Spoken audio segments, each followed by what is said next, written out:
Friends and enemies, welcome back to the CBP. This is number 165. My name's Joey. Bitcoin price nearly 70,000. Great day today. In the other panel is my co-host and friend, Len. Buddy, what's going on? How the heck are you? Good to see you. Yeah, all good, man. All good. Just, it is what it is. You got rained on. I got rained on. Everybody got rained on. I just can't believe that. It was the disparity between what you experienced and what we had over here. It rained, but not like monsoon wild. stuff. That was wild. I won't say on the air where I went today, but yeah, the drive there, brutal. Drive back, also not great. So yeah, but it doesn't matter. It was worth the trip. I have to say, I was happy with making the trip an hour away. So we'll talk about that another time. Maybe you and I offline or with our buddy there. So yeah, Len, last week, we do the housekeeping first here, then we'll get to the sponsors. Last week, had Brent and Mark from the Two Stewards podcast in studio. Two very nice guys. My wife is always thrilled when she meets nice, what she calls normal Bitcoiners. She was very happy to meet normal Bitcoiners and Mark and Brent. She didn't say that when I was introduced to her. She sure as shit didn't say to Montreal. She sure as shit didn't say to Montreal. She probably thinks you're fucking weird too. I don't know, but no, she thinks everyone's nice. It's just having someone come to your house is a bit of a different experience. I've had it. Obviously we've done it a handful of times now for the show. She knows Dee well. She met Mark finally in Montreal, and now these guys. Awesome podcast. I listened back to it today. My apologies, everybody, for not putting it up last week. It totally slipped my mind. I've been so busy, but it's up today.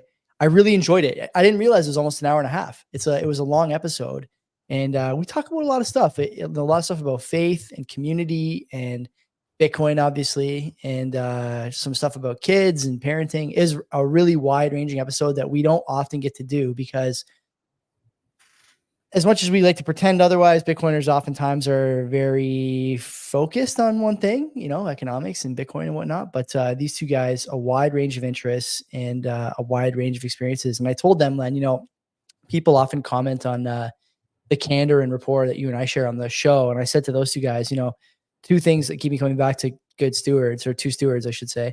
One is that they actually have microphones. I can't listen to a podcast if there's shitty mics. And the other is they have good rapport, the two of those guys. It's clear that they're on the same page. They're friends, and it shows in the audio. So I hope you enjoy the episode we did with them, and I recommend you guys go listen to that show as well. You listen to Two Stewards regularly, then? You a regular listener to that show? I think you were a semi-regular listener. Yeah, so to be perfectly honest, I haven't listened to very many shows at all across the board. You name a podcast, I probably have not listened to it in the past little while. And I feel cleansed as a result. This is good. It's good for your mental health. I find that more and more, taking the headphones out or just switching back to the hardest possible EDM music. Anyway, before we talk about what's going on this week and get into the show, the sponsors, EasyDNS. I mean, what I don't know what else to say about EasyDNS. Like I try and do the reads every week. I try and keep it fresh and friendly and fun, but you don't get companies like EasyDNS often. Couple reasons, one, Mark is a Bitcoiner, been a Bitcoiner for a long time, longer than some of you guys in the chat have been alive, probably. Maybe not quite that long, but pretty long. Is an easy guy to work with, both on the podcast side and also on the actual business DNS registrar side. If you want to buy a domain, you want to bring a domain over, Mark has got you. He'll take care of you. You want to do some virtual private server stuff, use the VPS suite there. You can do Bitcoin nodes, Nostr relays, BTC Pay servers, among other things. You guys are doing all kinds of stuff over there, I understand. So I'm happy to see that. Although I haven't seen a lot of the websites, a lot of the finished products yet. I understand that you guys are using Mark's services, which we love to see. If you're thinking about hopping over and you're like, man, I got kind of a crappy registrar DNS provider. I know the Two Stewards guys use GoDaddy. So I said, you got to go over to Mark. There's no excuse for using GoDaddy in this day and age. Go over to easydns.com. CBP Media is the coder. Tell Mark we sent you, and you get 50% off your first round of buys. You can't beat that. And these days, Len, like everyone should have, I think, a place to put content they like and store it in a semi-permanent way. And, I don't know if you saw today, archive.is under DDoS attack. So, someone trying to clear the history of the internet in some regard, at least, I don't know to what degree exactly, but keeping stuff that you find valuable and hosting it in a place that's not going to have it taken down is more important than ever. That's the place to go, man. What can I say? There's not much else to add to that.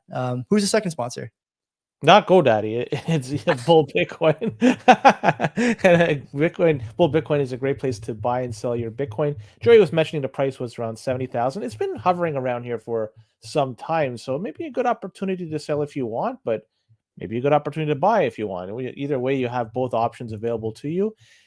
They give you the option also to buy on chain, and you can also use Lightning. But you know what? The fees right now, at least I checked earlier today, they're cheap.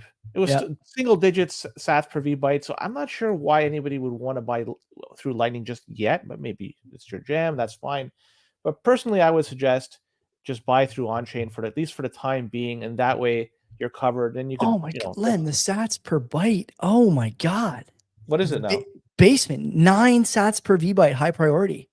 Yeah, it was 8 earlier, so it's just dirt cheap. So, I mean, personally, if I'm gonna buy, I'd buy on chain right now and then consolidate my UTXO shortly thereafter. It's cheap to do so, but do your own research, whatever works for you. Either way, Bull Bitcoin has you covered, but they also give you some other good options available. For example, if you want to pay your bills, every month we get these bills, we get the electricity bill, we get our mortgage bill, all this shit we got to pay. But you could use your Bitcoin. Look at the price of Bitcoin's up to $70,000 right now. Good time to start spending it. So through Bull Bitcoin, you could start paying your bills with your Bitcoin, and it's not too bad. And you could also, if price is high, which it is right now, 70,000, you could buy gift cards with your Bitcoin, and Bull Bitcoin facilitates that purchase for you. And you go ahead and start buying stuff in the real world. It's indirectly you're using your Bitcoin to buy this stuff, but this is the only options we have right now. It works really well. Check it out. And if you do open an account and fund your account, use our referral code, of course, you'll get $21 added to your account. No questions asked. Dude, I want to see people in this chat, this show. I don't know how we do this. I would love to run like a raffle, a contest or something. And the entry would have to be you give Bitcoin that you bought on Bull through on an open dime as a wedding gift. I've done this a few times in the past. I was saying to D last year that it was like wedding season. I wanted to get a bunch of open dimes, and I gave a few of them away for birthdays and weddings. I think it's a great gift. It's like super cypherpunk to give one of those things away. And if you want to do that, Bull Bitcoin is a good way to do it, right? Cheap fees, everything's coin joined out, like extra privacy. Plus, obviously, the open dime is basically impossible to trace. You got to love that. I think it's a good timeline to start giving these things away, right? People have Bitcoin on the mind, even if they don't have any Bitcoin. You could be the thing to push them over the edge. They're part of their holy matrimony, an open dime from you and Bull Bitcoin. I think it'd be a good idea. Have you done that? Yeah. Have you given Bitcoin as a wedding gift? No, I haven't gone to a wedding for some time. I guess, yeah, you and me are not in the same demo. Yeah. I just went through like 5 years of nothing but weddings. I remember those days fondly. So yeah, no, I'm done with that, for at least for now. I haven't given out Bitcoin as a gift. I've donated Bitcoin. Sure. But never given it out to somebody just like, here you go. Well, maybe I have. I don't know. But more so donations. That's the stuff that comes to mind. Right. Anyways, yeah. You know what? Just want to say we have Ronnie coming in this Wednesday. Yeah, the guest for the show, right? Okay. Yeah, so he is the relocation specialist. He has set up a store. He's a co-founder of a store. It's the Bitcoin hardware store in El Salvador. That's in El Zonte. And so he has firsthand experience with using Bitcoin as a medium of exchange. So I look forward to chatting with him about how the adoption of Bitcoin is going over there, and along with a few other things. And so it's always good to chat with another Salvadorian. We've had Jaime on the show several times, and he's always welcome back to come on the show as well. But it's going to be good to chat with Ronnie. I think this has been a long time coming, and I look forward to this chat. Yeah, I'm looking forward to it as well. We've done so well with guests over the years. I think, I hear all the time, I'm sure you do too, that people who come on the show, oftentimes they're, even if they're relative unknowns, all the people who listen to CBP are like, man, I want to follow this guy. I want to see what he's doing. These guys are up to something that's interesting to me and helping with Bitcoin adoption, helping with spreading the word. That's all we're trying to do. If you guys have ideas for guests, shoot them our way. And I realized the summertime, and actually Len and I were talking today about how we still have, we have a MadeX episode in the tank and a D episode, a conference wrap up in the tank too. So, we're trying to accumulate somewhat evergreen content, but doesn't mean we're not still booking guests. And actually, I have a few guests we have to talk to over the next week or so and try and get on the calendar for the summer. But if you guys have ideas, shoot them our way. We're always listening. And actually, our unofficial booking agent Boomer has done us a great service over the years, landing us tons of guests. So if you want to become 2024 boomer, then you know what to do. You know what to do. Anyway, so yeah. Torup is saying we should get Mullers on the show. Maybe, I don't know. I'm with you. I just don't care. You're not the guy that does the impression. It's our friend. I don't want to just say it in case it's gonna. Brandon does. Okay, I don't want to say it just in case. Yeah, but man, I always laugh when I hear his impression of him. It's funny stuff. But anyways, I got a couple of boosts. Only 2 boosts of note this week that I want to rhyme off. Some user sent in 100 stats saying, "Great show. Your podcast always makes you laugh," but it doesn't have a name. It's just some generic name. Show yourself, Anon. Show yourself. Yeah, like I'll be happy to give you, say your name, and you could even make up something. But anyways, appreciate the kind words all the same, though. Yeah, thank you very much. And Doug and Roop, 1,025 sats, and he writes, exciting news about Joey's biking adventure when CBP Whistler Bike Park special. I'll fix punctures. I guess he's out there. Scary news about the UK taking assets before any changes. Very good reason to have good systems in place and maybe a second passport. And there's a couple of UK stories I'm going to be talking about today because it seems like there's a lot of acceleration going on. Those guys are out of control. Yeah, and I have nothing to do with Rishi's latest. I don't know. What, the service thing? The service thing? Yeah. So I mean, we'll talk. We're gonna talk about that. Whether you have talk about it. Yeah, whether you have it in the notes or not, I'll be bringing it up. I have something to say about that. Well, but that's it. I mean, that's all I have to talk about. If anything else you want to go off, and this is your chance. We're good, man. Let's hit the ground running here. What do we got first?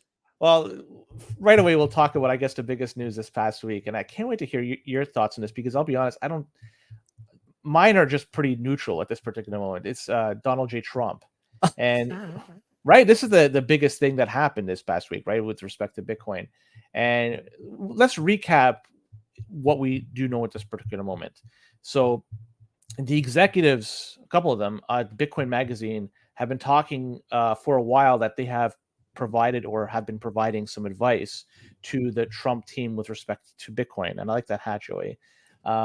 Is that the one that you were talking about, the newer one that has it's not the one with the rope. It's not the one with the rope. I won't tell you who got me this because it'll incriminate them a little bit. I don't think anyone wants to actually know that someone has a Trump hat. This one has a Trump right across the back too. I should wear this running the stairs here in Hamilton. I'm sure I'd get some looks.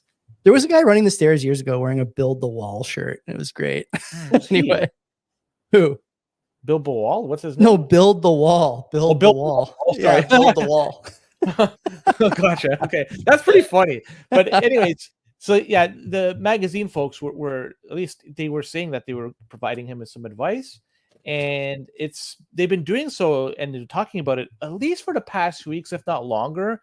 I'll be honest, I don't follow them, but it does show up on my timeline every so often. So either way, well, what we learned is there's 2 interesting things this past week. Now, first is this one didn't get a heck of a lot of traction in comparison to the other story, is that the Trump campaign is now accepting what they call "quote unquote" crypto. Yeah. And if you go on the website, you could actually select what method of payment you want. You could pay directly with your Coinbase wallet, MetaMask, a whole bunch of other things. People were saying that you can't pay in Bitcoin with the Coinbase stuff because the Coinbase marketplace is preventing you from that. But when I took a look, there are other options because you could also use Ledger. Trust Wallet, I believe, there's Bitcoin. You could use Bitcoin in that as well. I'm not 100% sure, but certainly Ledger you can. So it just, unfortunately, you have to somehow connect it to your browser, and through there, it's going to be able to make the payment. But yeah, you can make a payment to his campaign in Bitcoin and shitcoins as well. So I think that was not correct. So they are accepting Bitcoin. So that's the first thing. Well, the second announcement was much, much bigger in nature. And well, it wasn't really an announcement. It's just, I guess, him coming to a realization or maybe pandering a group of folks. Either way, whatever it is, he's saying that he supports the right to self-custody of Bitcoin. And he also mentions that he's not a fan, or at least he's not going to go ahead with a CBDC while he's in power. And the future of Bitcoin will be made in the United States. He's not going to try to push this. So what do you say about Liz's goons? Do you have that quote? And he's going to keep Elizabeth Warren away from Elizabeth Bitcoin Warren or something along those her lines. goons away And from her your goons. Bitcoin. Yeah. And finally, he also vowed he's going to free Ross. So that's basically it in a nutshell. And I'll leave it at that. I mean, I want to hear your thoughts more than anything, because I'll just preface, like, there's been a lot of other people that are running that have made these types of announcements, right? And is he cut from the same cloth or not? Maybe, maybe not. But at least, we have a history here to draw upon. And I want to hear your thoughts on this, because I think you probably are more favorable than I am. I think I'm more neutral, if anything. But let's hear your thoughts. I'm pretty neutral on Trump, the politician now. The Trump, the man, I think is absolutely hilarious. Has riz like almost no one else on the planet. And the only people who don't think he does are these like sort of annoying, whiny, pillow screaming losers. That's the way I feel. You don't have to agree with that. You may say that he's, a Russian asset, whatever. I mean, if you still think that at this point, there's not really much we can discuss, right? We're just not operating in the same plane of reality. That's number one. That's sort of the preface, I should say. As far as the announcement about the Bitcoin crypto self-custody stuff, I really liked the language he used. And I think, you pointed out that Bitcoin Magazine has been working with this campaign by the sounds of it. Bailey obviously tweeting about this almost every day at this point. And in the lead up to the Libertarian National Convention, he was talking a lot about how the Trump, speech was going to be important, blah, blah, blah. He was right. The language in the speech was pretty critical.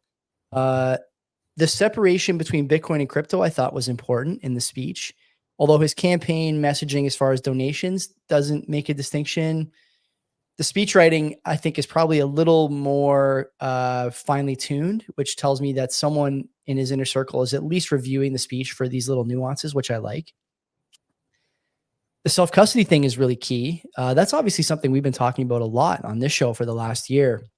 A major topic, right? Do you have the right to custody your coins if you buy them spot? And you obviously feel very strongly that the ETF is actually sort of an attack on self-custody alongside, I would guess, I'm kind of putting words in your mouth, but alongside these other attacks on custody. You have to declare all your buys and declare all your wallet addresses and pay taxes on your unrealized gains, blah, blah, blah, blah. All this stuff. I really like that. The free Ross thing is important too, because I think that without the free Ross thing, everything else is it can be nebulous. The legislation around self-custody can be nebulous.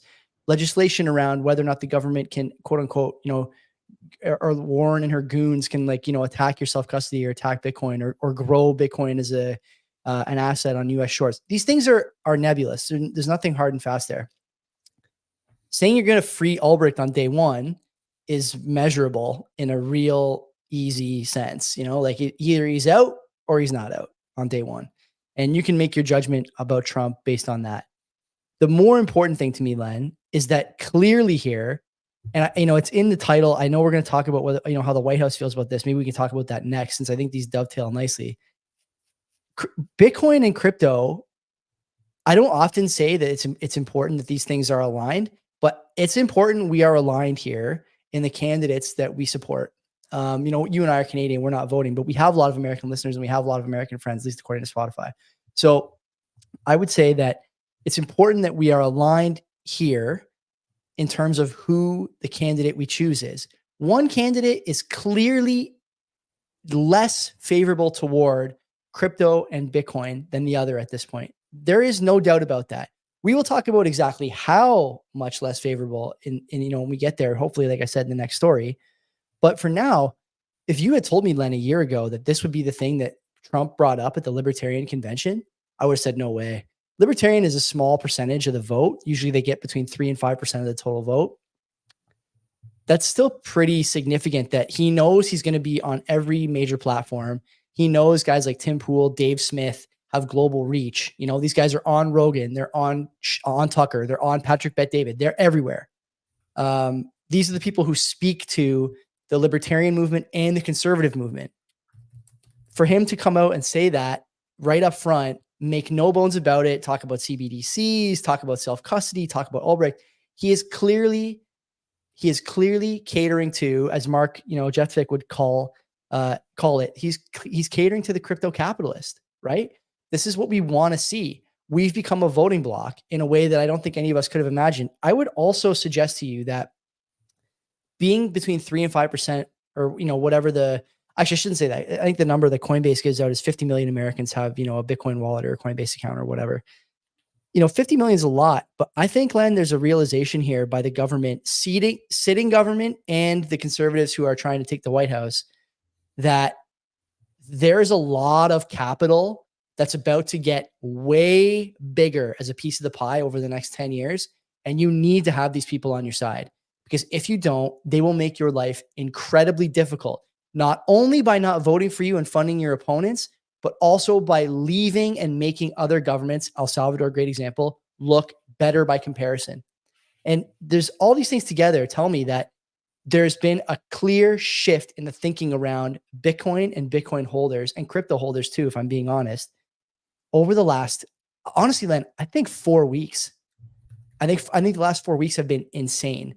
If I look at, do you want to talk about the White House a bit first? Maybe we can dovetail into like the White House and what they think about Bitcoin and crypto and the way they've changed, or I can do it if you want. Okay, go ahead. You were talking a few things. So I want to just state right away with the rosting, I have no idea what's going on. I honestly, the thing is, we shouldn't trust. We have to verify, and it's impossible to verify. The only people that really know what's happened there is him, Ross. Yeah. And maybe the people that were investigating. I think honestly, it's just him. I don't even think it's them. If that's the case, then it's hard for me to say for certain that he's in the right or he's in the wrong, or justice is in the right or justice is in the wrong. I don't know. I can't verify anything. So to me, for that, I understand there's a lot of people that are supporting him, and he's kind of been made a martyr in this whole situation here. For sure. Yeah. But without me knowing all the details, with all the information, it's hard for me. It's impossible for me to make a accurate and a concise decision on what's the best way to move forward with that. I'll say that. So you can call me a seller, you can call me whatever you want, but I just don't know.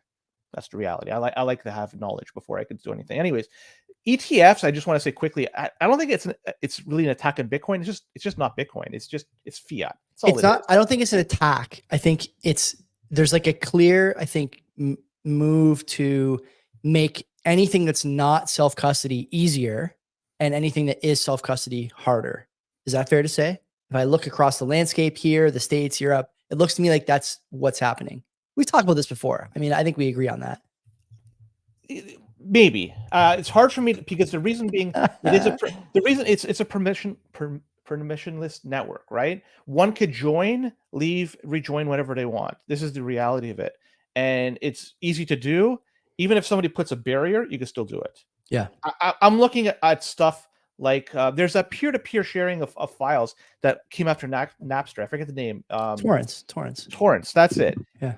If they can't stop that, they're not going to be able to stop this. I'm with you. It's just a matter of how hard they make it. I don't want to dwell on the ETF as an attack on Bitcoin. The reason I'm not. I'm just trying to talk about just the ease of use. It all ties into this whole argument here. So the fact that you could have a political candidate, and even potential next president of the United States, that's either pro-Bitcoin, or the current president that may be appearing to be against Bitcoin. It doesn't matter. Like I say, it's a permissionless network.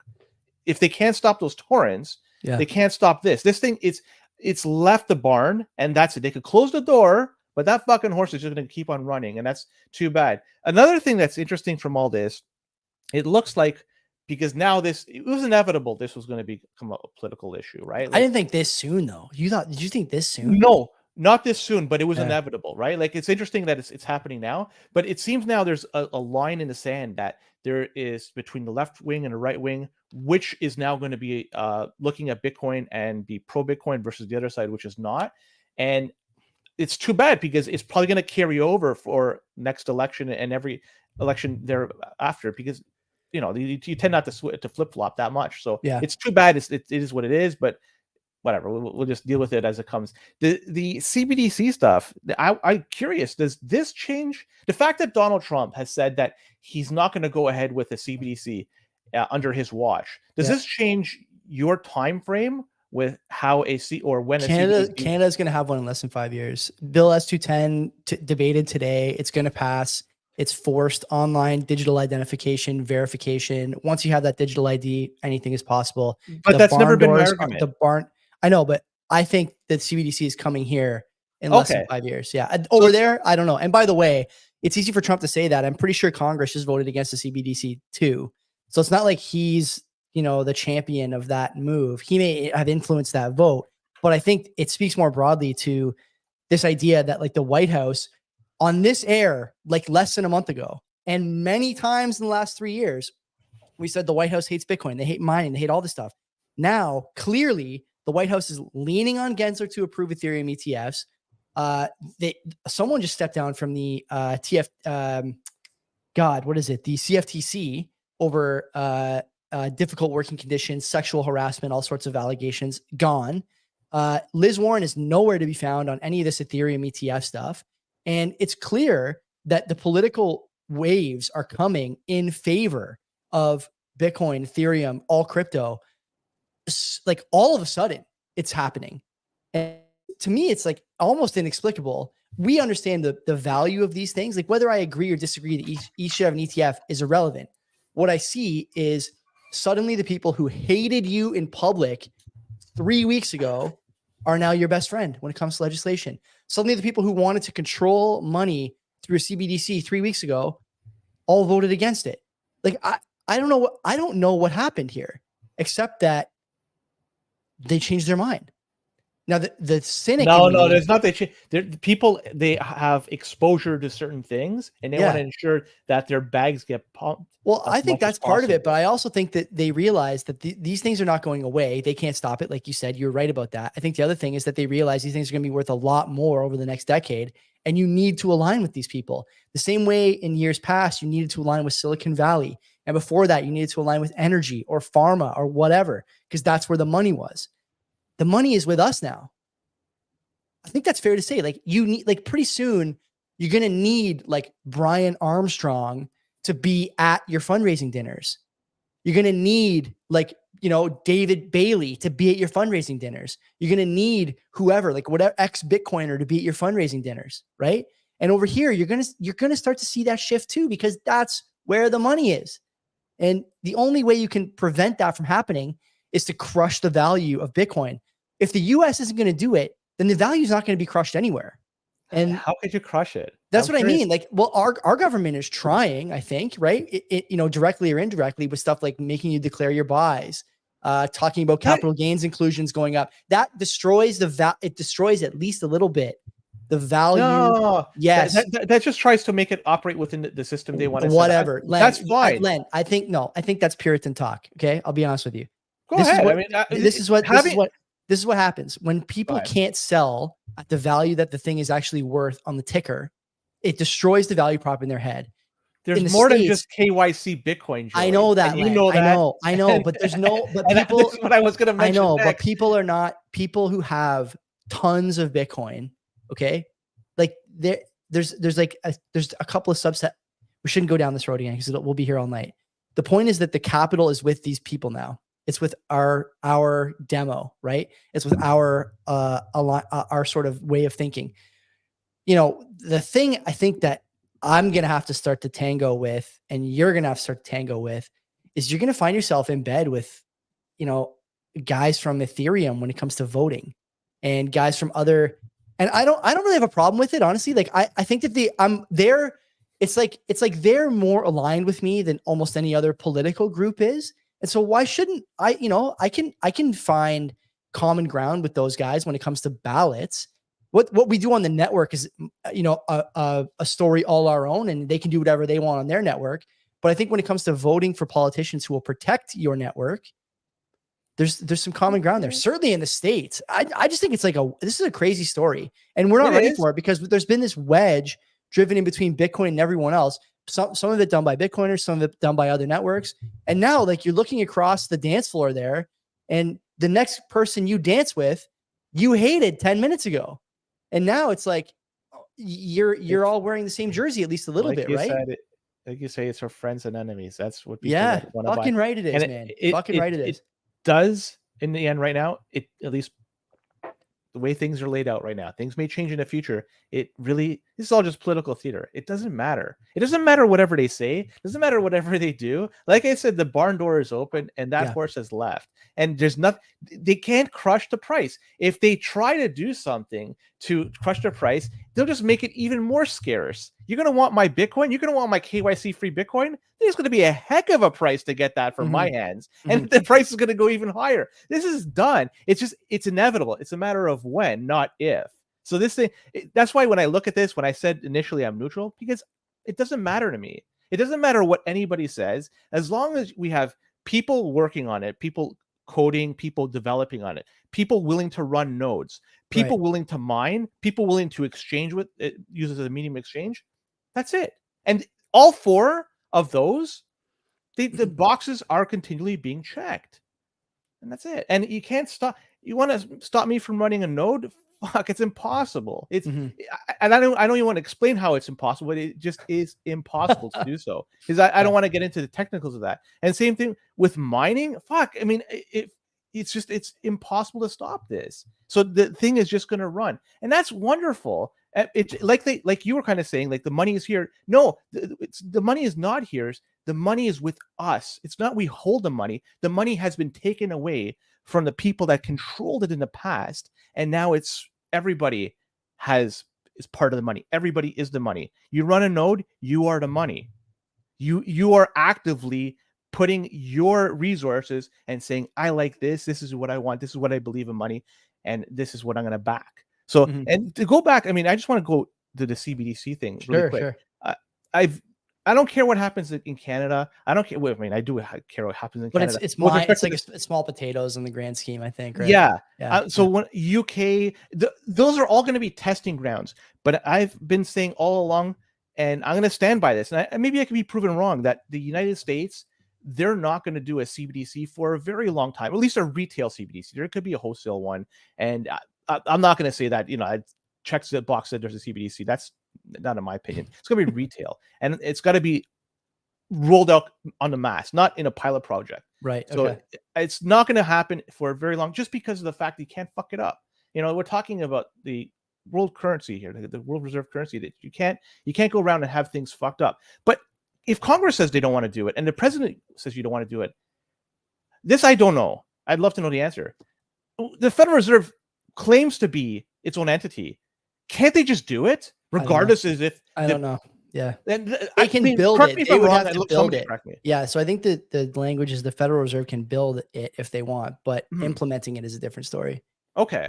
Yeah, because right now they're doing Project Hamilton, and so that's just something that is they're just learning about it. That too bad the hat is coming off. So they're just learning about it, just looking at some possibilities, but it's still just it's something that's on a drawing room board right now. But still, the Federal Reserve is doing it's manning that one. It's called Project Hamilton. But either way, I mean, I don't want to talk too much about CBDCs. You wanted to go on into the next thing. Well, I kind of already touched on it, that the White House has done basically an about face over the last like 7 days ish, right? Like Balchunas, who works for Bloomberg, covers ETFs, put a tweet out, I think it feels like last Sunday, maybe not yesterday, but a Sunday back, and said, yeah, we now at Bloomberg view the ETF approval likelihood next week moving up to 75% from 25%. Lots of things going on behind the scenes. Like, why did they change their mind suddenly, except for the reasons we've been giving?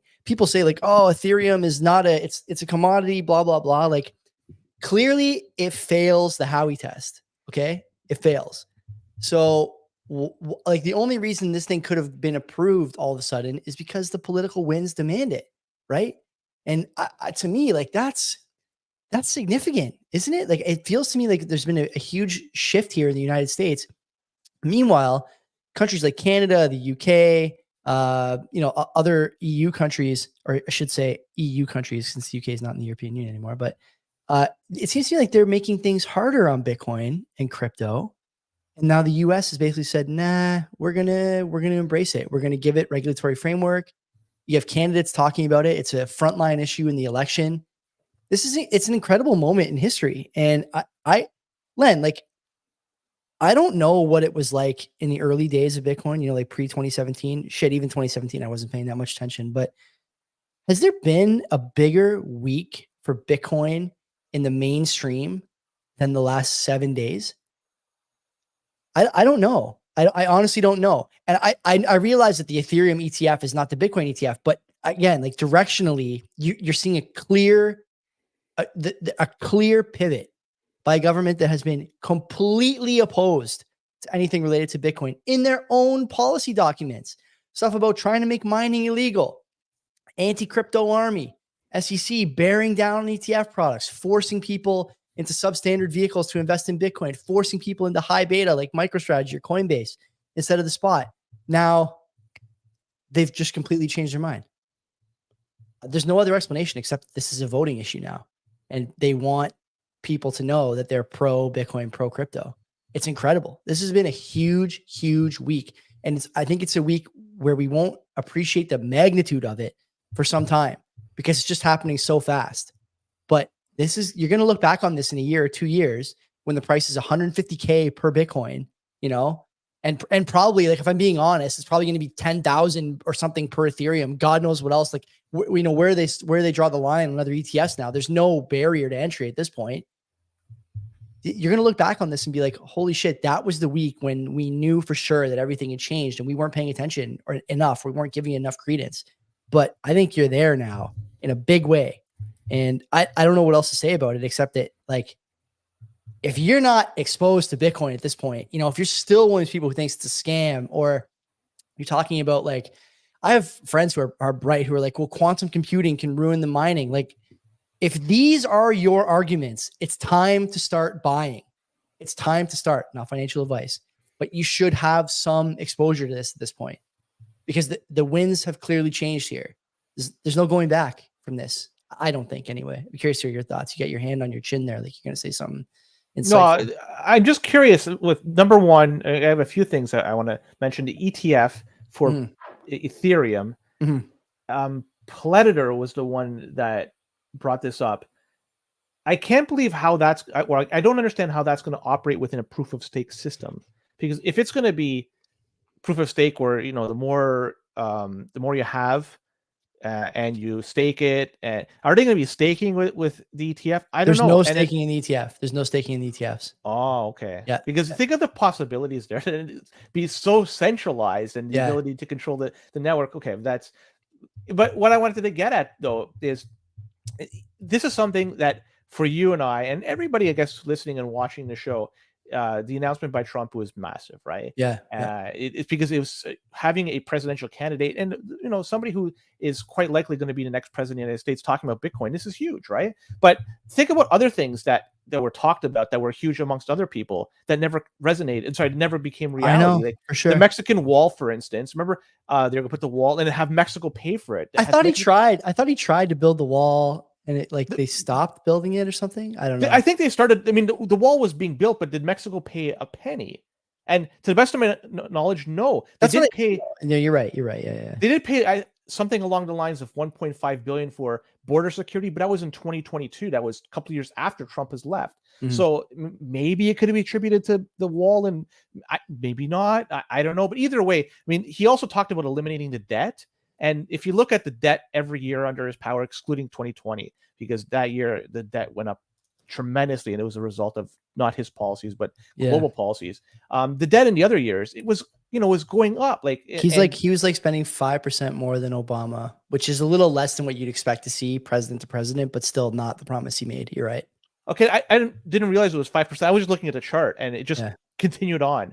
And so people that pre-COVID, I should say, like you mentioned there, pre-COVID, and all bets are off. Yeah, you can't look at that data. So if you look at that, people, like, there must have been some people out there like us that we like hearing him talk about Bitcoin, and he was talking about, say, eliminating debt or building a wall. And those people that like those messages the same way we like hearing him talk about Bitcoin. A lot of water has passed under the bridge now. It's been forgotten, right? And I fear that the same thing's going to happen this time. It's in our mind, it's in our foresight right now. We still Bitcoin, and he's talking about it, but who knows what's going to happen in a year from now? Will he talk about it? Like, we got burned many a time. Remember Milei? It's going to come up with the debate though, too. Like that's the other thing that I have in the back of my mind. And I'm sure you do too.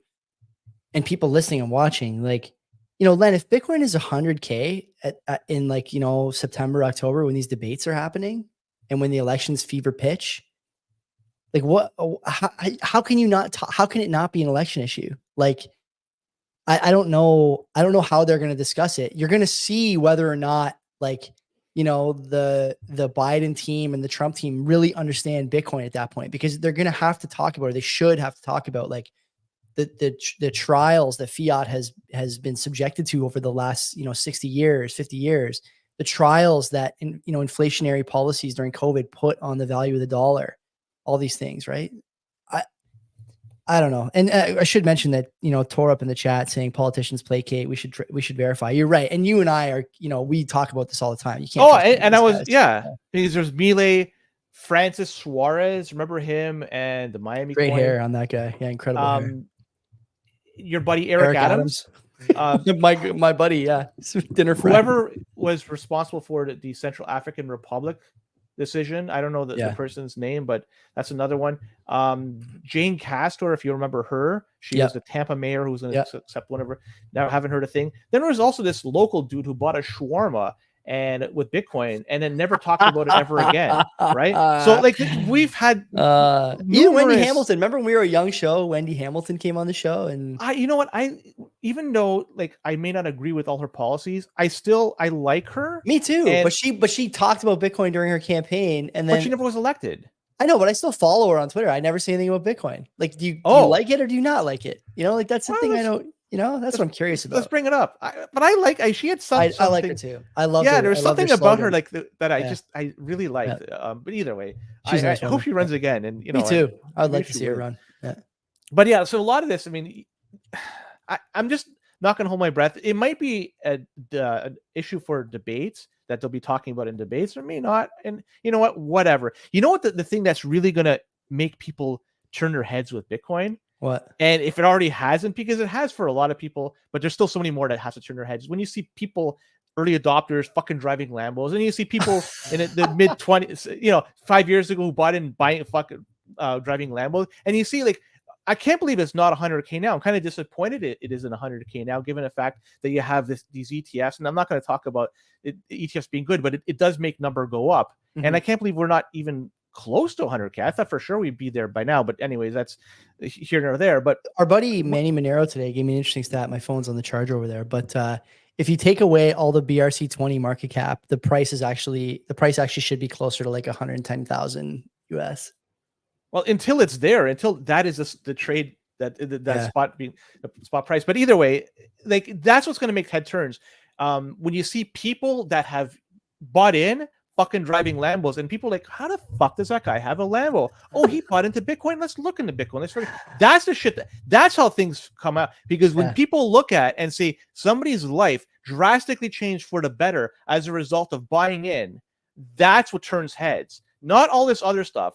That is it, because that is proof in the pudding, and people want to have that type of lifestyle. People want to have an improved lifestyle, and when you see other people do it just because of the fact that they got into Bitcoin, held it, and are using it the way they should be, that's the fucking head turner. Not the rest. I think we're done with this story. I didn't see this in the notes, and I know you don't listen to McCormick's show out of principle, but Sailor making waves with something he said on the podcast there that you would have a lot to say about. So it's too bad we don't have it in the notes, but this idea that, continuing to be too aggressive with network changes is a good way to lose the store of value feature in favor of the sovereignty element or something like that. I have to go back and listen to it again, but I saw it on Twitter a little while ago. There's a lot of people talking about it now.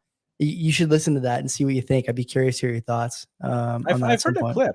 Yeah, I've heard that clip, and I don't want to see. I think I've talked about this before, and this is just one person's opinion, and maybe I'm just blowing smoke here. But the reality is, I don't want to see anything come in too soon. I don't want to see. What was the mechanism they used for Taproot? There was speedy trial. I don't want to see speedy trial done again for a very long time unless it's absolutely required. That's a safe bet, I think, at this point. I hope so. I hope we've learned our lesson. I don't want to see anything come in without extensive testing. When you see OpCat, when you see CTV, all this other stuff that people want to bring in, there's a lot of good that comes along with it. But I don't know if it opens up Pandora's box that we can't close in the future. And we can't fuck this up.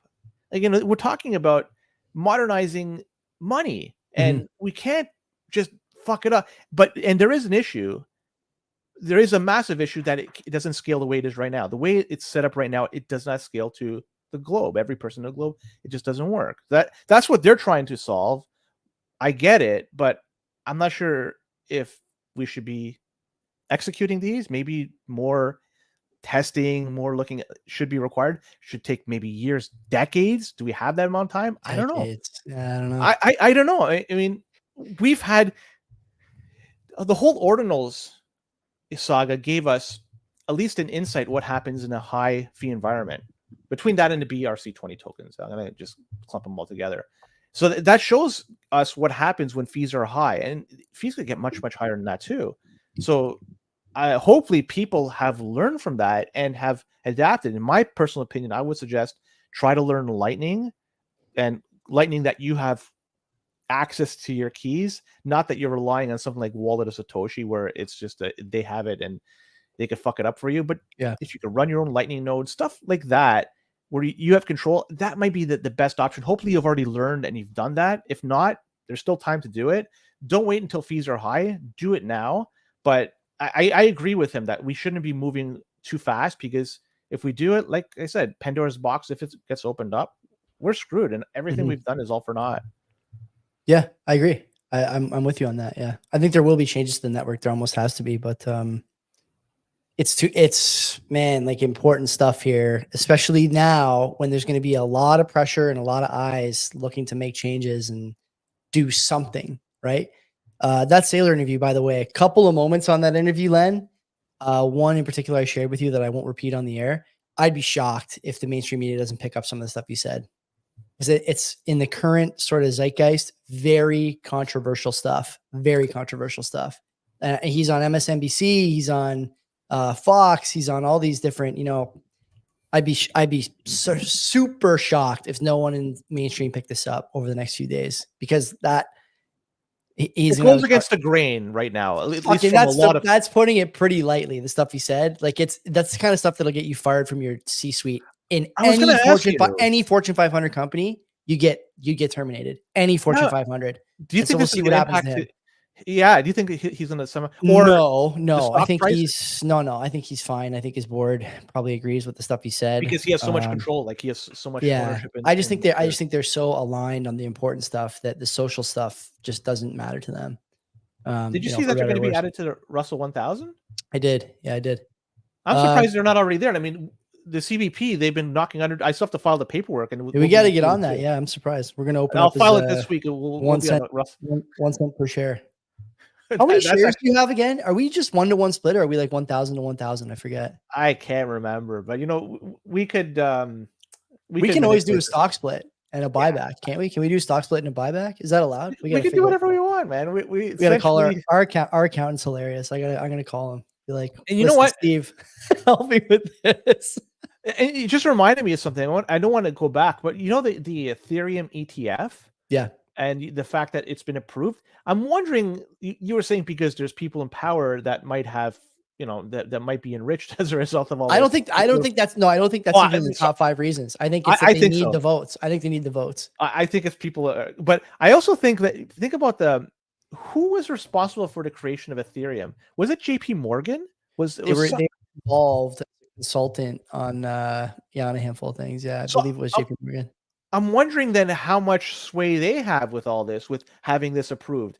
Maybe there is something, or maybe this is the Jeff Devick theory of CBDCs, right? That Ethereum is going to be the base layer for all this stuff. And, maybe we'll have to have Mark on again. He hasn't been on in a few months. I'd be curious to hear what he thinks about this ETF thing, because I know he's not necessarily a fan of Ethereum, but I think he sees the vision for what it could be as far as like a government tool or a CBDC tool. And I just don't have the technical, wits to talk about it, but I got to refresh myself on his thoughts and theories there. Interesting, man. I don't know. Did you listen to the Bankless folks? Because did they I release didn't an know. episode after They the did. It was like ETF? an emergency episode or something. I had it in my queue, but I didn't listen to it. Like I don't need the hype. I'm more curious about the why, and I couldn't find it except for that they think it's a good idea politically, which is never a good way to approve This ETFs. opens But the door it's for everything. It's yeah. everything. Like Yeah. what do we stop? I mean, Dog with hat ETF coming soon. You know, like look out for that. What else can you say? There's what's the well, fucking the roadblock next now? one is it confirmed that it was approved? By the way, I'm Yeah, just it's approved. Yeah. so It the hasn't started SEC wasn't trading some yet, but fake. there's still no, it's legit. And Gensler, all unlike the Bitcoin one, which obviously was like a complete catastrophe, it's like leaks and drawbacks and password hacks and Elon tweeting about how these guys don't know how to use 2FA or whatever, right? Like that was one thing. But all they said with this was there is no statement to come with the Ethereum ETF except that it's approved. They're pissed. They're pissed. Gensler was on a crusade against this stuff. Like I said, like 24 hours before the approval. And then he just gets told to shut up and do his job the way that they want him to do it. Like, what else is there to say? There is a civil war going on 100%, over there, and 100%. we're not privy to everything. And if they've done this, I can't like how much longer before the Solana one gets approved. Oh, soon. If you look at Ethereum to Solana, that's just like if you're a degen, Len, like you're buying all this stuff waiting for ETFs. Like whatever the top, like it's Solana's its own chain, so not that, but like whatever the top, like 10 meme coins on Solana are, like if you're a degen, you're just going wherever you get them, Binance or Coinbase, and you're just loading up because you figure if Solana gets an ETF, even if it's a year from now or 2 years from now, you're basically guaranteed to get it. So why not just load your bags, right? Like that's the problem. The problem with these guys is that on one hand, they will go through this entire dog and pony show over GameStop and AMC a few years ago, as if the financial system is this serious vehicle for serious players doing serious research, working on fundamentals, when really it's all just bullshit. It's all just bullshit. The whole thing is made up. Fundamentals don't matter. They're approving ETFs for stuff that's clearly not, that's clearly a security in Ethereum's case. What matters? How do these guys who work on Wall Street get up in the morning and think like, yeah, today I'm going to, prove to the world that I'm one of the smartest guys in the room? You're a moron. You're just a guy who goes to work every day. Your entire job revolves around whether or not the printer is on or off. Guys, to quote Bitstein, you, a Wall Street analyst working 70-hour weeks to make 3% returns, me, a Bitcoiner, eating steak, shit posting on Twitter, making 40% CAGR, and not worried about missing dinner with my kids. Like, this is the story. The whole financial system is a joke. It's a joke. And everyone knows it now. The only people who don't know it are the people who are paying 2 and 10 to these shitty fund managers and wealth managers and whatever. These people don't have any skills. And it's shown more and more every day that the whole thing just kind of runs on vibes and whether the printer's on or not. Crazy. Is that not crazy? The most modern economy that the world has ever seen, the most global economy, the most liquid economy is all just, feelings and funk, baby. It's all it is. No one actually knows anything. And the skills just don't really matter. Period. End of story. What else can you say? Well, number go up for certain things just because money will always flow in. I'm looking at stuff like Apple, Microsoft. Yeah, sure. The ETFs is a whole other thing, right? The automatic buys. Yeah, it's another story. Those the fact that they're going to be doing this Ethereum ETF, and who knows how many others are going to be coming down the pipe in the same vein. But it was inevitable. Is if you look at the ETF they approved to date, and I'm not even looking at the Bitcoin one, but they had one that was like inverse Pelosi or it's followed Pelosi. And so they had all these meme ones. There's inverse Kramer out there. They approve them. They get these and they fucking approve them. It's crazy. Yeah, it's crazy. Look at even Len. Do you remember? I don't want to call out Green Candle too much for this, but remember he was doing spaces with this guy named George Noble. Yeah. Okay. Noble, like a TradFi dude, right? He turned out to just be another idiot clown. Like he was a guy who put out this ETF, and the ETF the ticker was NOPE, NOPE. And the whole thing was like, this whole market's a Ponzi. It's going to come crashing down anytime, blah, blah, blah. The thing was the worst performing ETF, I think, of all time, maybe, or close. Certainly was the worst performing ETF of the year that it released. And he had to shut the fund. He had to close it down because the thing was just like a zero. It just went to zero over time. He was betting against the vibes. And like, I just think like people are now like literally trying to overcomplicate this to the point where I just laugh. You don't know what you're talking about. There's not a serious environment around the financial realm. There's just not. It's all just, let's see what color tie Jerome comes out in today. Like, it's crazy. And so that's my whole argument with a lot of this, is because the denominator is the US dollar, which is, we don't know how many are in existence. We can't do anything. And people just I'm saying it on a whim, but it's not the reality, but they could add or decrease money in the system. They typically don't decrease it, but they add it when required, right? And when you do that, it just devalues everything. And I'm not saying just what you're betting on, but your time, man. Like all the people, the pensioners out there, people that squirreled money in the bank, like all your efforts are just all for naught because of somebody else making decisions for you. And that, to me, pisses me off. That's why I don't like that. I'm not a fan of all that. I'd rather just disconnect from it. Let me just deal with a system that is, I can understand it much better. 21 million that's ever going to be ever issued. I could verify every fucking transaction. And if I have it, I could verify. Like, that is something beautiful.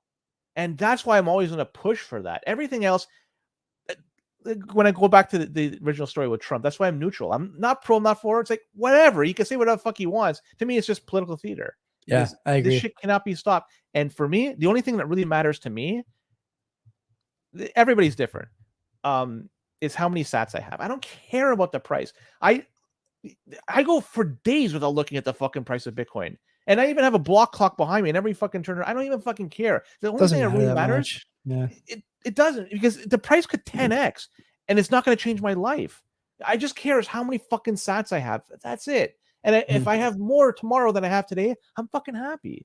Yeah. And I'm going to always fight for that. And that's it. I mean, hopefully other people kind of come to the same realization, but if not, all the more power to you, man. But eventually you're going to want to unplug from that system and take control of your finances. And you have no other way to do it without Bitcoin. And fucking don't deal with this custodial bullshit. Don't fucking buy and leave on an exchange, or don't fucking lend it out. None of that bullshit. Fucking buy it, put it in fucking your own wallet, seal those fucking keys up. You're good. And anything else you do, you're just rolling the dice. Yeah, I don't want to deal with that. Agreed. The Noble ETF also, nope, didn't go to zero, but it is, way down. No, it's stuck at $8, but it hasn't been traded since August. Yeah, that he closed up shop. Yeah, he closed up shop. August, I think, last year or whenever the hell it was, but some August. It was 23. Yeah. Anyway, damn, I was gonna go all in. That's it for the Bitcoin / I mean, that's Bitcoin news. Big news this week. We didn't have to go too deep in the story list, but yeah. Do you want to? We should go like a 4-hour episode today, Joe. Oh my god, get real. This guy, as if I don't know how anyone like Brent from Two Stewards turned me on his podcast Martyr Made, and it's a guy literally talking about like historical events that are a little bit dark, sometimes a lot dark, for like 4 hours. I can't sit in one place. I'm a millennial. Like my attention span's already basically zero. I can't sit in one place for more than like 45 minutes. This is the only time I do this. You notice my interviews, even when I'm solo doing the interviews, they're like 50 minutes. Like I just can't sit for that long. I get like itchy. I got to leave. I can't be here anymore. I got to go do something else. Patrick Bet David, his shows in the past, right? And me, his shows. Yeah. I do if the guest is good. I don't listen to the, what does he call it? The home team ones where it's just him and the boys there. Yeah. Yeah. So those episodes, just in general, they will go 2 hours, sometimes 2 and change. I can do it like listening, but I can't do it interviewing. I don't know. Maybe it's a skill I need to learn more, but yeah. But that guy that you're talking about that Brent put you on, he's not interviewing anybody, is he? Martyr Made is by himself. Yeah. He's by himself. So Shift style. Yeah. Shit, I haven't listened to Shift's Stream of Consciousness podcast in a while. Anyway, listen, we're going to cut the Bitcoin stuff here. If you're on video, don't do anything. Just stay. If you're on audio, the rest of the episode will come out tomorrow. And until then, take care of yourself. Yeah, take care. And don't be a cuck. Nice way to get that in there. Okay, where do you want to start for notable stories here? I'm sure there's a lot of notable stories. Fuck, there's tons, man. Okay, we'll start off with the UK because we mentioned. Oh my god. And I'm not talking about what's going on in that food bank over there. I don't want to. That's an old video. That's an old video. Oh, is it? I didn't even know. Yeah. I don't even want to touch that. That's so I have recent information what's going on over here. So number one. So officials over in the UK have been tallying up statistics. Oh, good. And they indicate something that's very telling, Joey. This is fucking great stuff.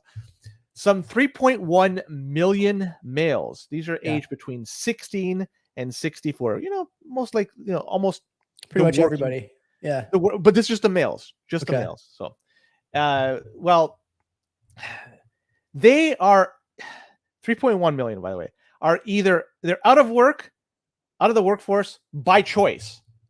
That is, they don't have a skill set to work, or are physically unable to work, or they simply lack the desire and they choose not to work.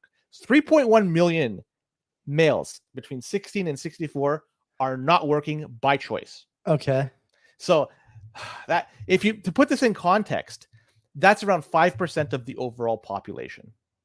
So it's a decent number, or even 10% of the working population. Not measured in the unemployment numbers, I would guess, right? I don't know how they capture. Here, you're only unemployed if you wish you weren't.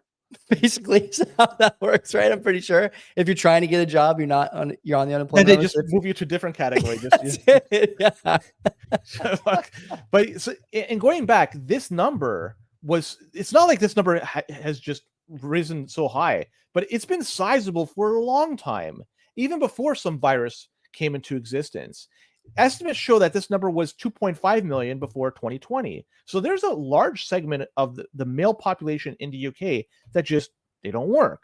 But there was a sizable jump in 2020. But still, the number was, it's been pretty high for a long time. But strangely enough, the women have not been impacted. It's been steady for 30 years. If you look at the number of women that are in the same category, they're not going up. So even what happened in 2020, it doesn't impact them. They have the same desire or to go work rather than they're crushing it. They're crushing it. So good for them. But can anybody look at this and you say 5% of the overall population does not want to work?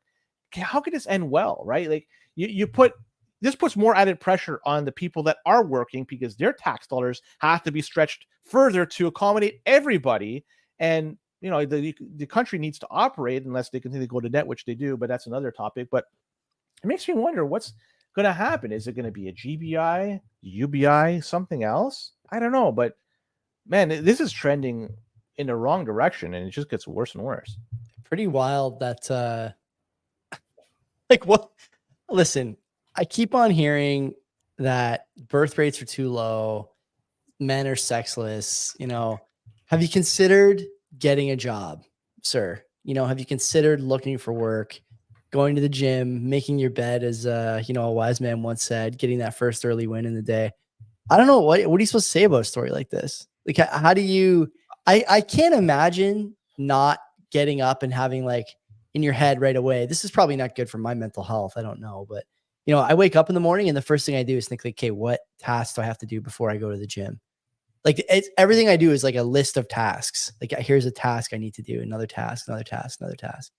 There's no breaks, right? But the thing is, once you start rolling downhill and complete all these tasks, the next one is just never too great. You get up, you do stuff around the house, you make your breakfast, hit the weights, come home, get in the shower, head to work, come home, put the stream up, whatever, right? You're doing stuff all day long and there's just one thing after another, and you take a little bit of pride in the way you feel and what you do. And it helps grow your sort of, it helps grow your view of yourself a little bit.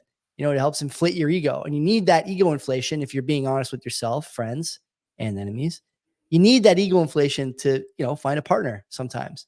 And, I hear stories, like I said, about birth rates and whatnot. And I just think it's not all related to whatever microplastics in your balls or whatever the story is these days. It's also that people just don't have the drive. They just are I'd rather play video games, pacify myself with, weed gummies, government issued booze or whatever, and throw on the Xbox for 5-6 hours. No, the women are the one that are picking up the slack, it seems. Yeah, it seems, but they're certainly not with these fellas, are they? I think these are two separate groups. My No guess is that clue. they're not. I mean, ladies, if you're with a guy like this, might be time to find yourself a Bitcoiner, Or an Ethereum head, given if they're going to be going ahead with a ETF. Don't go with that fucking guy. Anyways, sticking with the UK, another story that's going on. Sky News, they're reporting that the government is advising citizens to stock up at least 3 days worth of drinking water and tinned food. And this is a measure that the UK government is pushing out to make the population more resilient to threats. And they say it's a good idea to have several days or longer of reserves. And I even go on, I'll even say this, especially this is very true if you live in an urban area where you can't grow or hunt your own food. So that makes sense to do this. But the narrative makes me wonder if something is imminent. The fact that they're telling people they should be doing this, I'm guessing they're scared. Maybe those millions of people that are not working, they're going to cosplay as zombies and they got to fucking do something. I don't know what the fuck's going to happen. But either way, if you're interested in this new initiative, you can check out the website, prepare.campaign.gov.uk. Time to go there right now. Check it out, Joey, because it does mention. So that, to me, like they're saying, save up some water, some food, be ready for something coming. I really don't know, but I don't know. Maybe we should talk to the people at the food bank that's serving the food. Maybe they know. Let's see what's on this website here. How would you prepare for an emergencies? Flooding, fires, and power cuts can affect us all. Yeah, no beef there. Be informed about hazards. I don't know. Is Britain prone to flooding? I've not seen any Britain is flooded stories in the last 10 years. I don't think. They had unprecedented rain. Was it? Yeah, but were they flooded? It's so much. The picture on the website, Len. Have you seen the picture on the website? I've been on the website. Shit is underwater. The people would be snorkeling around if this happened in Britain. Does it happen like that in Britain? Why are they doing this? It's weird, right? Why bring this up? That's a weird. I don't know. The fact that they're doing this makes me wonder that they know something, that something's going to happen. But anyways, let's keep moving on, because there's cheap gas that's flowing in the United States, because the Biden administration, they announced that they started the Memorial Day weekend, and that's the start of driving season, right? Yeah. So in order for people to take advantage of cheap gas, they're going to do whatever they can to reduce the cost at the pumps. So a decision was made, and they're going to start the sale of 1 million barrels of gasoline from the Northeast Gasoline Supply Reserve. Of note, this is an election year, so I'm not sure if these two things are correlated, but either way, they're doing the sale. And the sale of gas will be in 100,000 barrel tranches at a time. So they're not going to release the whole 1 million at one shot. It's going to be 100,000 barrels at a time. They say the timetable will help ensure that the gas ends up at the pump going toward the election. They probably didn't say that, did they? No, they said before July 1st. Sorry, July 4th. Sorry, July 4th. So okay. For the 4th of July, they want to have it cheaper. Now, there's a couple of things I got to say. Right now, gas nationwide is $3.60. I guess in California, it's over $5. In other areas, it's cheaper, but nationwide, the average is $3.60. If you ask me, that's pretty decent considering the price of everything else that's gone up. And there's an analysis that from Gas Buddy. His name is Patrick DeHaan, and he says that if you think that this release of 1 million barrels of gas is going to make a difference, you got to be skeptical at that, because he says this is going to have little impact on the price nationally. The million barrel reserve will only amount to 2.7 hours of total U.S. consumption. So 1 million. Barrels, 1 million barrels of gas will only amount to 2.7 hours of total U.S. consumption. Get your Tesla. So it makes me wonder, this is probably not going to make much of a fucking difference in the end. Well, maybe I could be wrong, but they must be doing this all the time. If this is, this is not just crude. They've processed this to make it gasoline, and you can't leave gas for a long period of time. It goes stale. So they must constantly be selling it and refilling it to ensure that the supply they have is fresh gas. I would love to know. I tried looking. I don't know how they do this, but I do know that gas just sitting there goes bad. So this whole process, they must have been doing this since the beginning of this whole situation. And they've always been selling and replenishing, but now they're just selling and not replenishing. But Okay, either so way, I see here, they started selling, I guess, when 21, 22, something like that. Looks like they started selling in earnest at the end of 21. There was 588 million barrels in the SPR. There's 367 today. So they're at about 60% of where it was. it's not the 2 years SPR. ago. This is the gas reserve, the Northeast gas reserve. It's So what? Okay, so it's another the SPR, reserve. I believe, is crude. I could be wrong. Okay, And this is what the refined version is. So it's crude. You put it through a refinery and get gasoline. So these guys are willing to part with, like, basically wartime. We've talked about this before. Like, you need a wartime energy stock, and they just start parting with it to make holiday driving more bearable. Like, I don't. It's hard for me to understand that. Honestly, it's really hard for me to understand that. I just don't get it. I understand that people are hard up. I understand that people are, and the other thing, Len, that, even the average person should be able to ask this question. Everywhere you look, the media, Karine Jean-Pierre, whoever the representative of the Biden administration is, they're all saying the economy is great. The data says it's great. Any ill will you have toward the current economic situation is only in your head.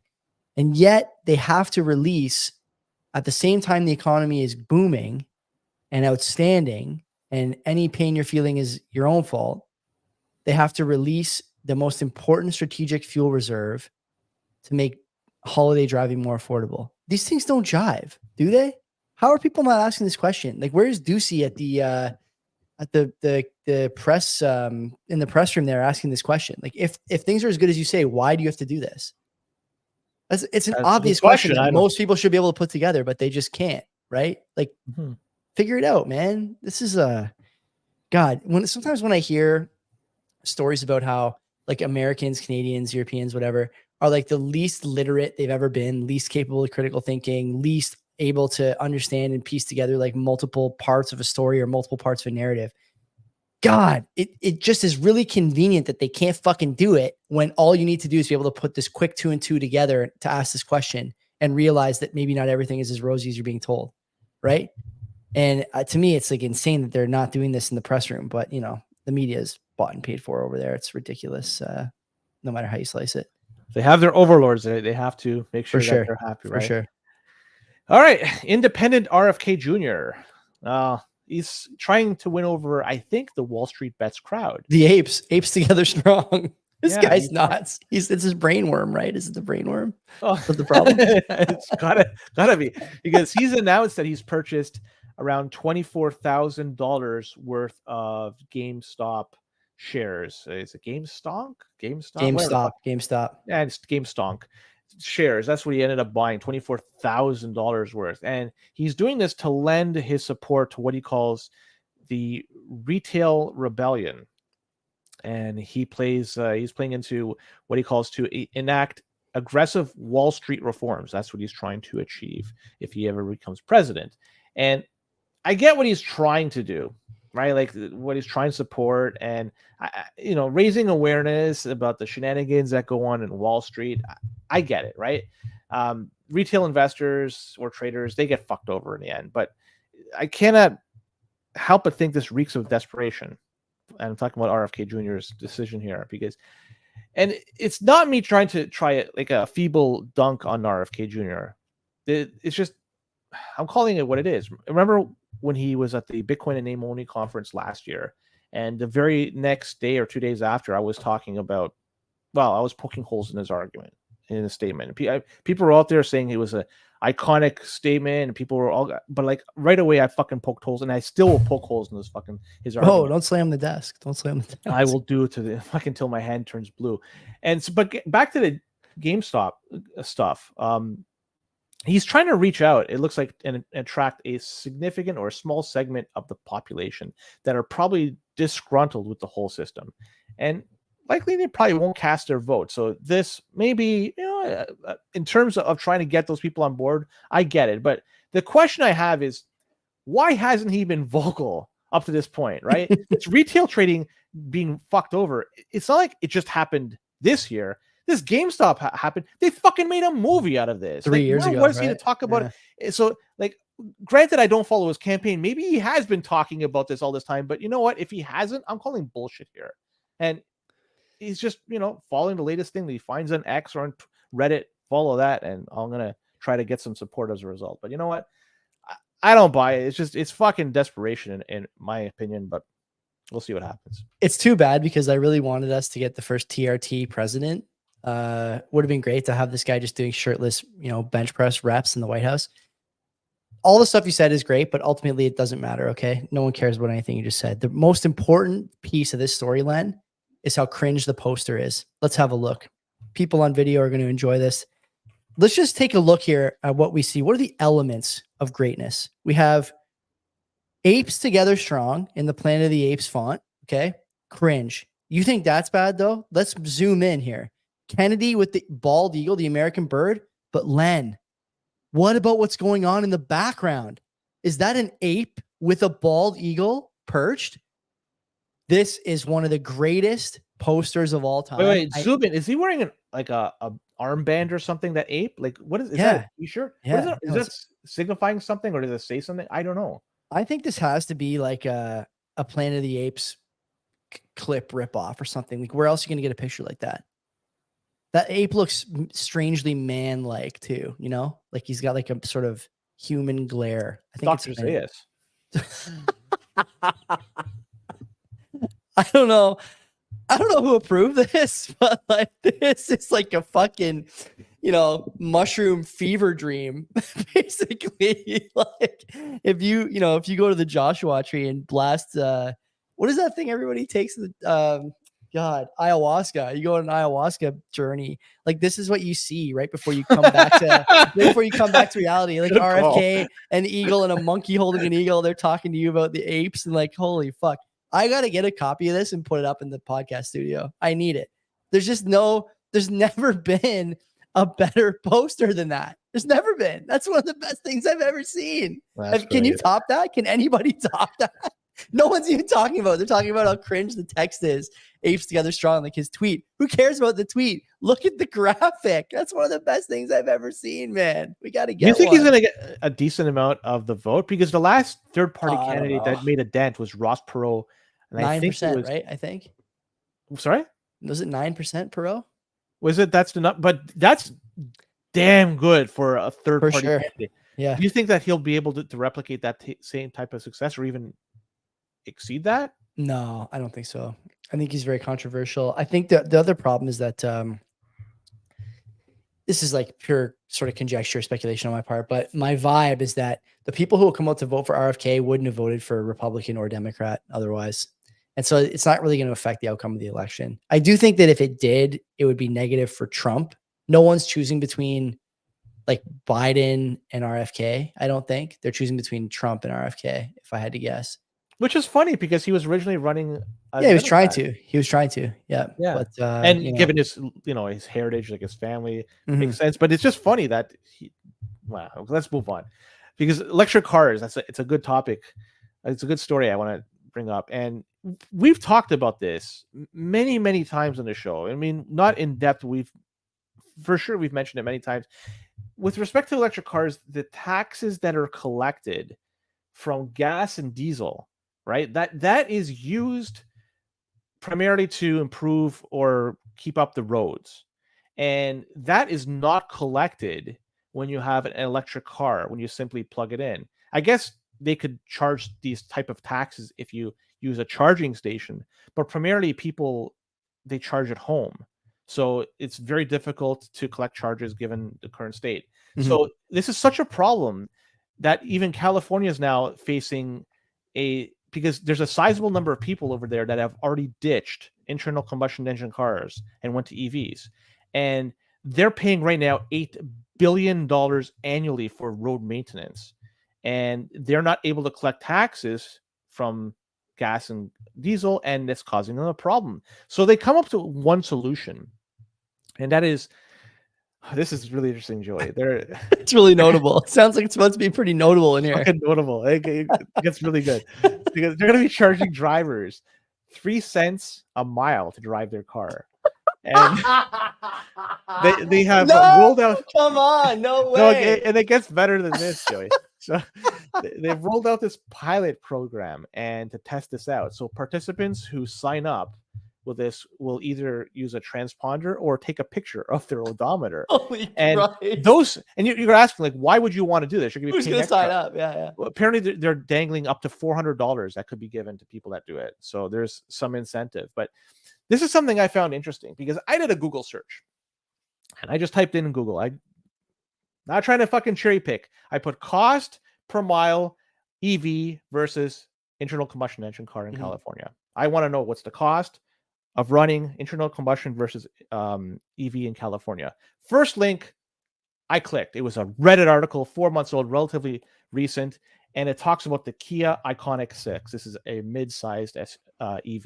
Yeah, that's a sedan. I think it's a 4-door sedan. Yeah. So posted this chart, Buddy did, and if you look at the cost of buying the charger, installing it, the cost of the fuel, and cost of charging it, it's around, for the EV, the net cost are around $122 a month versus an internal combustion engine car of $152. Difference of $30 per month. Okay. Yeah. All right. But now you throw in the 3 cents per mile. And if you do that, if you drive 1,000 miles, $30 that equates to, and boom, this is my Len math, means that there's no fucking difference between driving an internal combustion engine car versus an EV car if you're applying 3 cents per mile to drive it. It's a fucking wash. That's it. And I can't believe it took them this long to figure this out. I have no skin in the game. I'm just some fucking jabroni in a basement talking about this. We've talked about this. The taxes collected from gas and diesel is going to go down. They have to somehow make this up in some other way. And this creative solution of 3 cents a mile makes driving EVs as cheap or as expensive as driving internal combustion engine cars. Checkmate. This, I mean, I can't believe people are going to say, I want to keep doing it. And I like EV cars. I do like EVs. They, in certain situations, they are wonderful, but it's not a one-size-fit-all approach. You got to apply them as needed. But that's my spiel. I'll leave it at that. You got to be a basket case to see that law coming and just stick around in California. And insurance is doubled. Tore up in the chat. Insurance on EVs is way higher. Yeah. The car doesn't last as long, right? You might get, they say usually 10 years, but I think most of the time you get like 7 or 8, I believe, before you have to replace battery or before the range significantly impaired by just regular wear and tear and the nature of batteries. It's not like we don't know this about batteries, by the way. It's not new information. I don't know, buddy. What can you say? Who's signing up? People need $400 so badly that they're willing to put a transponder in their car and pay, 3 cents in perpetuity per mile driven. This is nuts. That place is like a gong show, California, like a total fucking Mad Max, just one bad policy after another. It never ends over there. It never ends. We could do a whole segment on California, like California news every week. Right? Last week was the stop signs. This week now we got this stupid EV thing. You name it. Every week there's something, right? It never fails. You do a whole I think my favorite story was the million, I think it was $1 million toilet that they installed, a public toilet. Ridiculous. Like crazy. I think that was my favorite story. Crazy. Or even like, are you going to do the EV charging station story? We talked about that last week where they're stealing the copper. No, that was the Biden administration gave $7 billion to different EV to put up EV chargers all around the country in 2021. And to date, they've only made 7 chargers. So at $1 billion a clip, basically, for these chargers. Well, that's inflation, right? And Pete Buttigieg, whatever that guy's name is, the transportation secretary, got on TV the other day and was like, yeah, it's a, kind of a slow burn. Fuck, I guess so, Pete. $7 billion a charger 3 years later. Like, I'm sure that basically any private industry could have done that better. But anyway, story for another day, potentially. Do you think they could do it for $900 million per station? I don't know. You got to 100 million. I'll undercut them. Like, if they had put that to like RFP or whatever, like I would have done it for 100 million a station. Easy. Yeah, I think with the CBP could. You and me could figure it out for 100 million a station. I'd be willing to go as low as 100 million a station, which is 1/10 of what you're paying now. That's a steal. Yeah. People, well, Biden administration. Yeah, there you go. You're looking at the guys that are going to next for you, and you Figure can it just out. point to where you want it done. I'll be happy. Yeah. You could be like, Get a hold of me. Get a hold of me. yeah, you know how to reach us. Yeah, Email the show. Let's move on to Canadian news.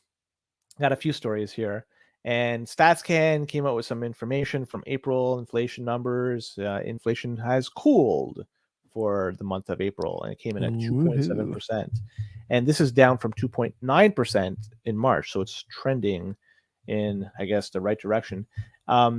They say that the cooling was moderated by gasoline prices, so take that for what it's worth.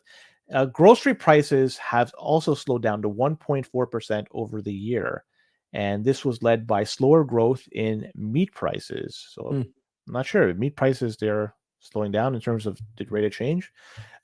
They say that because of this latest news, 2.7% for April and 2.9% in March, the Bank of Canada, they may be looking now at potentially lowering the rates, because as inflation is coming closer to that magical 2% number that the bank wants to see, maybe they'll be more apt to start lowering rates. We'll see what happens. Question is when, and if they do it, by how much? Remains to be seen. 25 bips, and they lower in June, I think. The mortgages, the renewals are coming, earnestly here in 25 and 26. Going to be gangbusters for 5-6 times the rate at that point. So you got to get rates down to 2 or 3% by then. Let's say. I think they cut in June. I do. I think it's almost guaranteed. I'll put it out there. Where do you come down? Is there odds for that? I know, like in the States, you can kind of see it in the bond price, but I don't know. I have no take in this. I have no idea. It could happen June. It could happen June 2025, 26. I don't fucking know.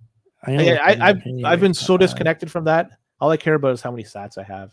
The rest, I mean, it will impact me. Odds. So this is from the 21st in the Globe and Mail. The odds of a cut now up to 53% in June.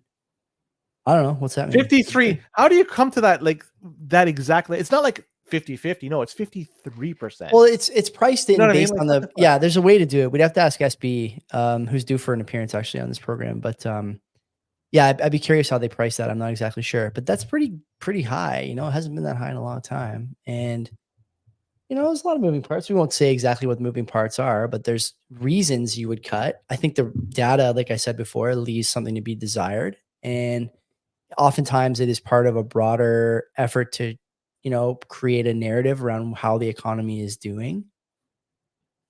I think it's possible they cut. Yeah. I think it's more likely than not. I don't know if guaranteed is the right word. I know I said that earlier, but I think it's more likely than not. It's not lock of the week. It's not my lock of the week. No. Where do you come down? You have no guess? Come on, you got to give a guess. I can't be betting against myself every week here. Like, you got to give me something. 51%, 49%. What do you think? I'll say, I'm just throwing a dart on the board here, like predicting the weather. I'll say they're not going to do it in June. They'll do it sometime after. Whenever is the next one after? I think it's in August. Yeah, I think it's in August. I'll say this particular one in August, but I'm throwing a dart here, so I have no fucking clue. It's all good, buddy. Let's some people who also don't know what's going on, maybe Boeing. We could talk about what happened in Singapore Airlines story. And I know I'm bringing this up because of a CBC story. I got some interesting information here. And for everybody that's aware, this airline, they hit massive turbulence. This is a tragic story, by the way.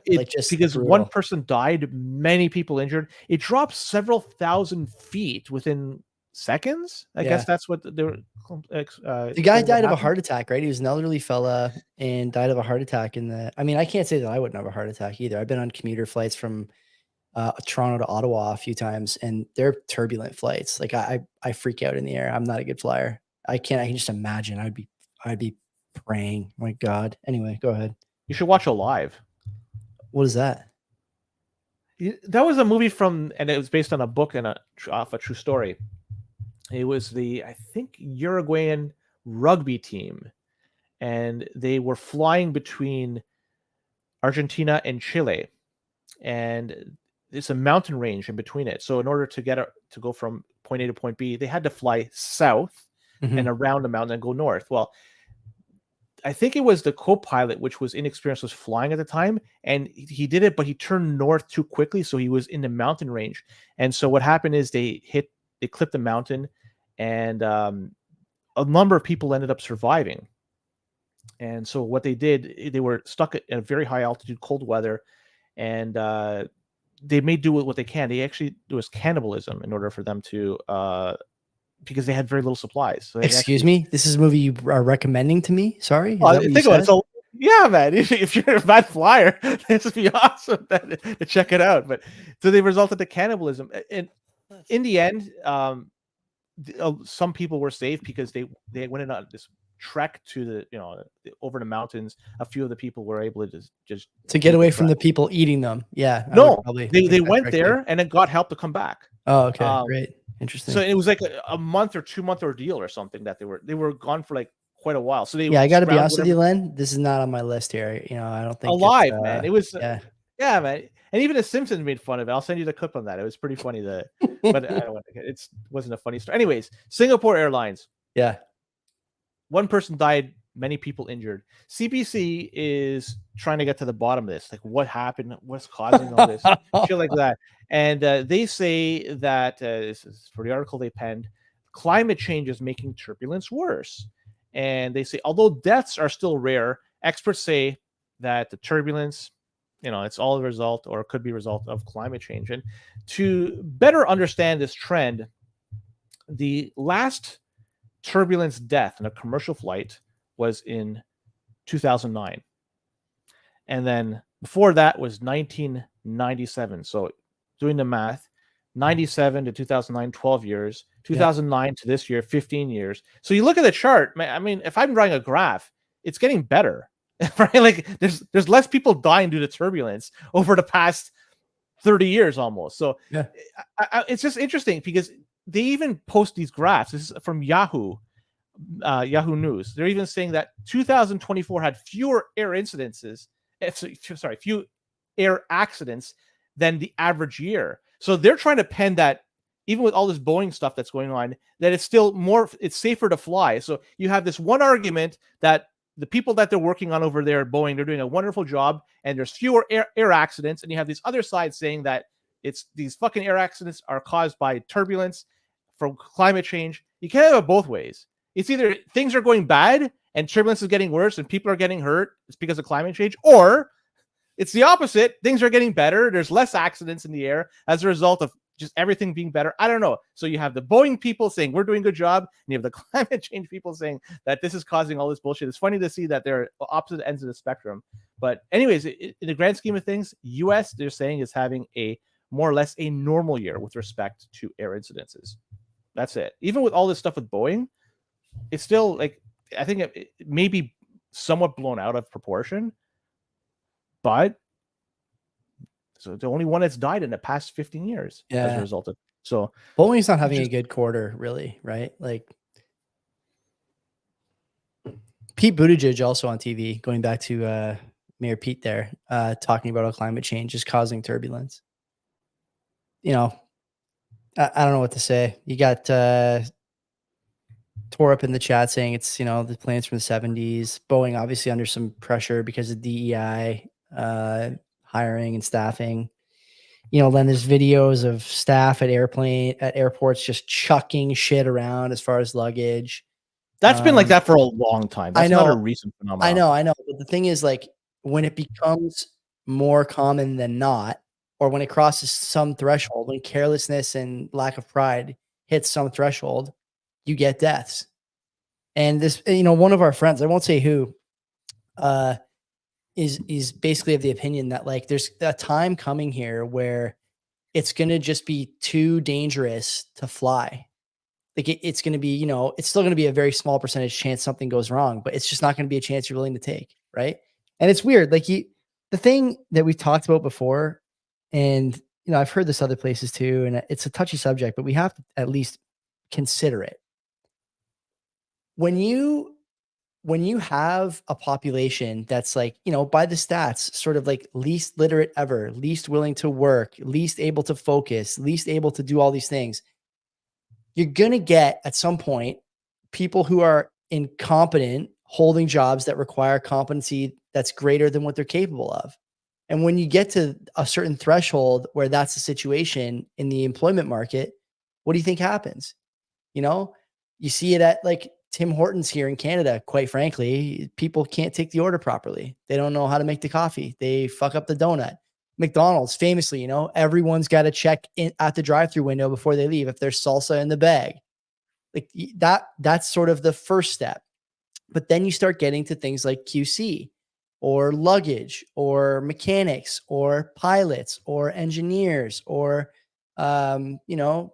people who are in these other sort of high impact roles. It's not to say they're incompetent. They're more competent than average, but it requires greater than more competent than average to be part of a system that's that complex. And when you have too many people who are not up to snuff, you get bad results. Burning the coffee is one thing. Flying a plane is another. There's no room for error. There's no room for error. There's no room for error. And the problem is like the sort of job of flying a plane, you need to be a competent pilot. But what is being a pilot really, right? Like the plane does most of the flying without issue. I think it's like basically automatic at this point, right? The software does a lot of work, and it's basically an automatic process. The takeoff and landing is still the 10 dangerous. Exactly. The 10 seconds as you're taking off and the 10 seconds as you're landing will kill you. And that's when the people have to be competent. And if they're not, and it's also like you come up with an issue mid-flight, then it's because the captain, through either training or experience, then is able to diagnose and do something. Because like I've watched numerous videos on this. Great channel called The Flight Channel. I would recommend that on YouTube, and it talks about airline disasters, and sometimes they have real audio and stuff. So I would check it out, and you can understand what I'm saying here is that having a good pilot that knows his stuff, has a lot of hours experience with that particular plane, when something comes up, when the light shows up or some instrument goes offline, he's able to quickly figure it out and work around it and land a plane correctly, safely, with no injuries. Yeah. So it's more than just the 90% is being done. There's a lot, the pilot, co-pilot, and navigator. There's a lot that's there. And also on top of that, I just want to say that the planes, think about how many flights are done every day. You go to Pearson International Airport. It's like a fucking parking lot in the sky. These things are coming. These things happen without incident. These planes are over-engineered, where if something happens, there's a backup system, another backup system. It just, that's the way they are, and it makes sense where they are.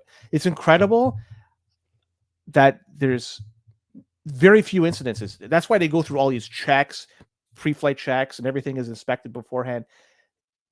It's a marvel that we're able to fly in the air and not go through all these incidences often. It's amazing. But it's still the best way to travel. By far, the safest way to travel. It's for sure the safest. Yeah, agreed. Paulie's flying on a Boeing next week. Good luck. He'll buddy. be fine. If I don't see you in the chat, it's been a slice. Yep. No, he'll be fine. And the odds are with you. The odds are fucking with. Like driving a car is far worse. Far worse. Oh, for sure. Yeah. Fuck. I guess we'll do one last story. Car theft in Canada. And Canada has launched a national action plan to combat the car theft problem, because if you look at year over year, Quebec, theft for cars rose 50% year over year. Ontario is up almost 35%. But if you even go look in a GTA alone, year over year, up 104%.